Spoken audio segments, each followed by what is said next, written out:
ये कहानी तालीमी मकासद के लिए है, इसके सारे किरदार फर्जी है और सिर्फ आपको लुत्फ देने के लिए लिखी गई है। 9। अगली सब तैयार होकर जब मैं स्कूल जाने के लिए घर से निकला तो मैं कशमकश का शिकार हो रहा था कि अरसला को लेने इसके घर जाऊं कि ना जाऊं, क्योंकि अरसला ने मुझे बताया था कि इसकी बड़ी बाजी इसे छठी करवा देगी। फिर सोचा कि ये बात तो अरसला ने मुझे कल भी बताई थी, लेकिन अरमीन ने इसको छठी ना करने दी थी। अरमीन का नाम ज़हन में आते ही मेरे अंग अंग में एक जल तरंग सा बजने लगा और मैं खुद से ये कहता हुआ अरमीन के घर की तरफ चल पड़ा कि अरसला स्कूल जाए आना जाए मेरी बिला से। मेरे जाने से अरमीन का दीदार तो हो जाएगा ना। ये सोचकर मैंने अरसला के घर का पर्दा हटाया और अंदर दाखिल हो गया। सामने ही मासी पठानी खड़ी थी। मैंने इसे सलाम किया और अरसला के बारे में पूछा तो वो बड़ी शफकत से बोली, बेटा अरसला का मौत तो छठी का है, पर तुम अरमीन को तो जानते ही, वो इसे ऐसा नहीं करने दे रही, इसलिए अरसला रूठ कर छत पर चला गया है और अरमीन भी इसके साथ ही छत पर मौजूद है और वो दोनों छत पर इसी बात का फैसला कर रहे हैं कि स्कूल से छठी की जाए आना है। फिर वो मुझसे कहने लगी, बेटा अब भी ऊपर जाकर अपने दोस्त को कुछ समझाओ। मासी की बात सुन कर मैं उनकी सीढ़ियों की तरफ बढ़ गया और जल्दी जल्दी सीढ़ियाँ चढ़ने लगा।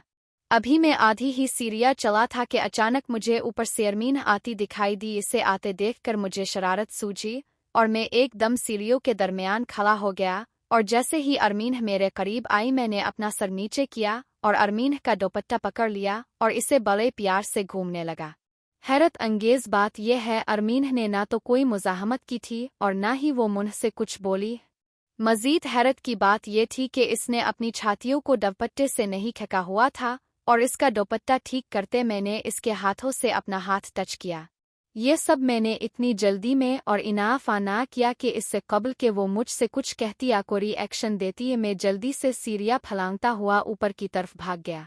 जैसे ही मैं छत पर पहुंचा तो सामने ही अरसला खड़ा था और इसके साथ अरमीन खड़ी थी। अरमीन को अरसला के साथ खड़े देखकर कुछ देर तो मैं शशदर खड़ा इसको देखता रहा और फिर याद आया कि अगर अरमीन यहाँ खड़ी है तो वो लड़की जिसके मैंने अभी अभी मिला और टच किया तो वो कौन थी हो ना हो वो अरसला और अरमीन की बड़ी बहन मरीना होगी। तो क्या मैंने अरमीन की जगह मरीना को मिला? ये बात सोचते ही मेरी रीढ़ की हड्डी में सर्द सी लहर दौड़ गई और मेरी टांगें जवाब दे गई और कानों में सीटियाँ सी बजने लगे और मेरी आंखों के आगे अंधेरा छा गया। खैर मैं गिरता पड़ता उनके पास पहुंचा और उनके पास चुपचाप खड़ा हो गया। अरमीन जो मेरी तरफ ही देख रही थी, मुझे देखकर थोड़ा फिक्रमंदी से बोली, खैर तो है ना? काफी परेशान लग रहे हो? तो मैं जवाबा एक फीकी सी मुस्कुराहट से कहा, जी मैं ठीक हूँ। तो वो कहने लगी, अगर तुम ठीक हो तो ये तुम्हारी चेहरे पर 12 क्यों बज रहे हैं? इससे पहले कि मैं कोई जवाब देता अरसला कहने लगा, भाई अब जाओ मैं आज छठी करूँगा। इसकी बात सुन कर अरमीन इससे कहने लगी, अरसला प्लीज तुम पहले ही पढ़ाई में काफ़ी कमज़ोर हो। लेकिन अरसला ने इसकी बात सुनी उनसुनी करते हुए बोला, जब मरीना बाजी ने भी छठी का कह दिया है तो आपको क्या तकलीफ़ है? तो अरमीन बोली, देखो चंदा। अभी अरमीन ने अपनी बात पूरी नहीं की थी कि पीछे से मासी की आवाज़ आई। वो अरमीन से कह रही थी कि बेटा क्यों जिद कर रही हो, अरसला को छठी करने दो ना, भला एक दिन की छठी से क्या फ़र्क पड़ता है? फिर वो मुझसे मुखातिब होकर बोली, बेटा आपके आने का बहुत शुक्रिया। अरसला आज छठी करेगा, तुम्हें स्कूल से देरी हो रही होगी, तुम जाओ। और मैं मासी की बात सुन कर वापस मुड़ा और तेज़ी से उनके घर से बाहर निकल गया, क्योंकि मेरे दिल में मरीना का शदीद खौफ था। स्कूल जाते हुए सारे रास्ते में मैं इसी हादसे के बारे में सोचता और खुद को कोसता रहा, लेकिन अब पछताए क्या हो सकता था। स्कूल पहुंचकर भी ये वाकया मेरे दिमाग से चिपका रहा और मेरे सारे वजूद पर एक अजीब अनजाना सा खौफ तारी रहा। इसीलिए छठी करके मैं सीधा घर गया और फिर वहां से अपने पुराने महल्ले चला गया और शाम को वापस आया तो घर वालों ने बतलाया कि अरसला 2-3 चक्कर लगा चुका है। चूंकि सब वाली बात के हवाले से मेरे दिल में चूर था, इसलिए उनकी ये बात सुन कर मेरी तो हालत खराब हो गई। चुनांचे जल्दी से कोई बहाना बनाकर घर से बाहर चला गया कि अब मैं रात को ही घर आऊँगा। अभी मैं अपने घर से बाहर ही निकला था कि सामने से मुझे मासी पठानी आती हुई दिखाई दी। मुझे देखते ही बोली, अरे बेटा कहाँ रह गए थे तुम? मैंने 3-4 दफ़ा अरसला को भेजा लेकिन पता चला कि तुम घर पर नहीं हो और अब मैं खुद आई तो तुम कहीं जा रहे हो। इसकी बात सुनकर पता नहीं मैं क्या समझा और बोला वो मासी में एक काम से गया था। तो वो बोली चुल्लू कोई बात नहीं। फिर मेरी तरफ देखकर बड़ी शफकत से कहने लगी तुम काफी परेशान से लग रहे हो, बेटा खैरियत तो है ना? फिर कहने लगी अगर कोई ऐसी बात है तो मुझे बताओ। और अब मैं इसको क्या बताता कि सब इसकी छोटी बेटी के भलीखे में मैं इसकी बड़ी बेटी से पिंगा ले बैठा हूँ और इसको हाथ भी लगा बैठा हूँ। और अब डर के मारे मेरी हालत खराब होती जा रही है। लेकिन ना कह सका और कहा तो बस इतना कि नहीं मासी ऐसी कोई बात नहीं। और फिर मैंने उनसे कहा हुक्म करे मासी मैंने सुना है कि आप मुझे याद कर रहे थी।